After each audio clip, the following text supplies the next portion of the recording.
सृष्टि बचपन से ही दिखने में सुंदर नहीं थी, लेकिन अमीर बाप की बेटी सृष्टि पर उसकी माँ जान छिड़कती। मेरी बेटी कितनी प्यारी है, भगवान सबको सृष्टि जैसी बेटी दे। सृष्टि धीरे धीरे बड़ी होती है। एक दिन सृष्टि की सहेली कहती है, तू दिखने में कितनी अजीब सी है, लेकिन मैं जानती हूँ हम सब में सबसे अच्छी शादी तो तेरी ही होगी। तेरे पापा अमीर जो हैं। और बता नहीं सकते यार, दहेज तो हर कोई देता है, ये क्या ज्यादा ले जाएगी अपने पति के लिए? अरे बड़े शहर में कोठी है इसके पापा की। अरे पापा की है ना, कौन सी इसकी है? इसकी होती तब तो कोई भी लड़का इससे शादी कर लेता। अरे पापा की मतलब पापा की है तो मेरी ही है ना?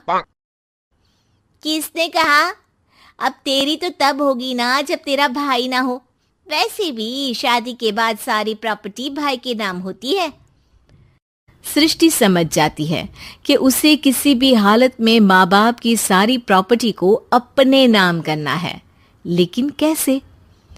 एक दिन सृष्टि का भाई शीनू कहता है, बहन क्या कर रही है? तुझसे एक बात करनी है। अरे हाँ हाँ करना, मैं तो तेरी बहन हूँ। बहन मेरी लाइफ में ना एक लड़की है, बहुत अच्छी है।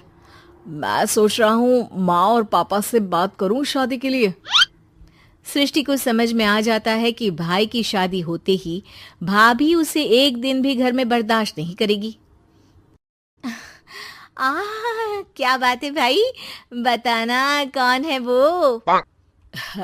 यार वो बहुत अच्छी लड़की है, पढ़ी लिखी है, मेरे साथ जॉब भी करती है। बस एक प्रॉब्लम है। हाँ प्रॉब्लम? क्या प्रॉब्लम है भाई?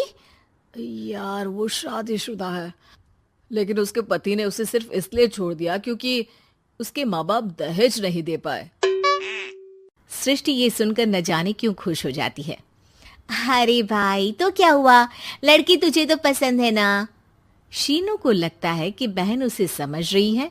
वो इस बात से अनजान होता है कि उसकी बहन की मंशा पूरा घर हड़पने की है। सृष्टि अपनी माँ से कहती है, मम्मी मुझे तो बहुत चिंता है, पता है शीनू क्या कर रहा है? अरे क्या कर रहा है? वो तो काम पर जाता है और वापस घर आता है। नहीं ना माँ, वो यही तो नहीं कर रहा, बाकी सब कर रहा है। आपको पता है उससे प्यार है, और वो भी एक शादीशुदा लड़की से। ये क्या हो गया? मैं सोसाइटी में क्या मुंह दिखाऊंगी? अरे तेरे पापा तो यही कहेंगे कि मैंने ही उसे बिगाड़ दिया है। माँ देखो, मेरी बात मानो, पापा पर भी विश्वास करने की जरूरत नहीं है। अब आप ही बताओ, पापा इतनी देर घर के बाहर रहते हैं क्यों? बोलो। अरे बेटा वो तो नौकरी करते हैं ना। तू बहुत भोली है माँ। पापा का ऑफिस तो 7 बजे खत्म हो जाता है, लेकिन देखो कितनी देर से आते हैं। अरे नहीं नहीं बेटा, ऐसी कोई बात नहीं है। सृष्टि माँ को एक औरत से बात करते पिता की फोटो दिखाती है। देखो माँ कैसे हैं पापा, मैं ना कहती थी कि पापा सही नहीं है। मैं तेरे पापा से बात करूंगी, दे फोटो मुझे। ओ माँ, वो तो डिलीट हो गई। लेकिन चल, तूने तो देख लिया ना, पापा से बाद में बात कर लेना। और हाँ, मेरा नाम बिल्कुल मत लेना। हाँ माँ। अब क्या था, सृष्टि के माँ और पिता के बीच झगड़ा होना शुरू हो जाता है। सृष्टि के मन में क्या चल रहा था कोई नहीं जानता था। एक दिन, माँ सृष्टि के लिए एक लड़का देखा है, वो लोग शाम को उसे देखने आने वाले हैं।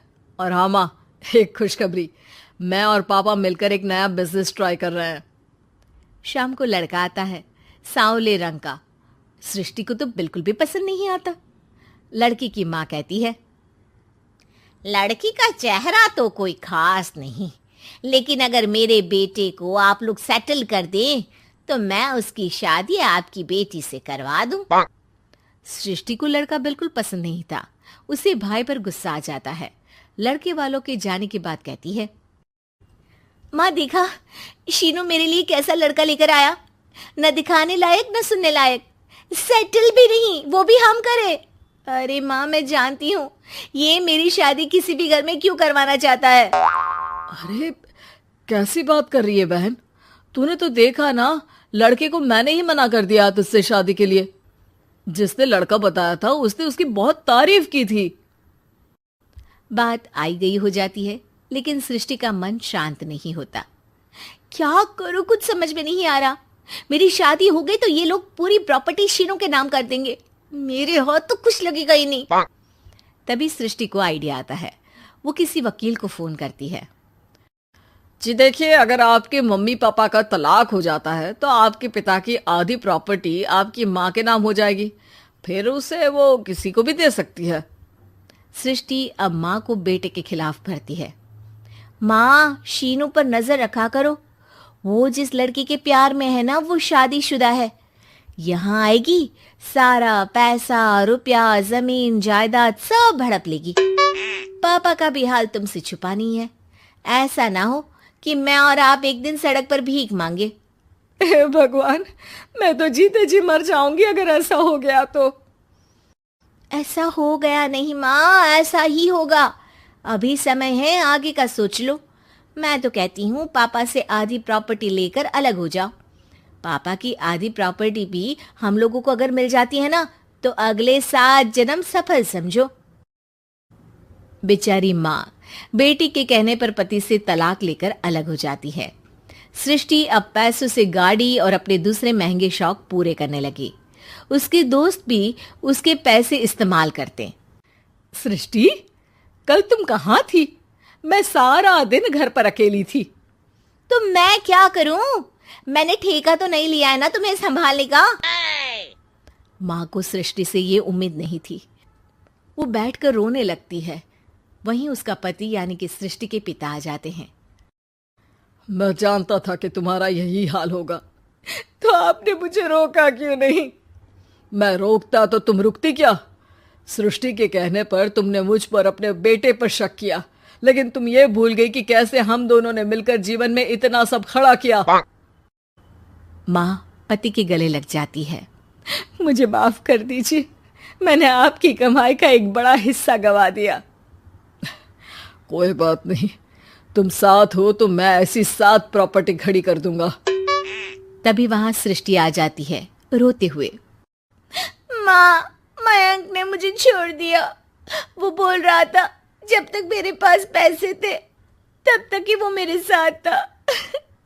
पापा, माँ, मुझे माफ कर दीजिए।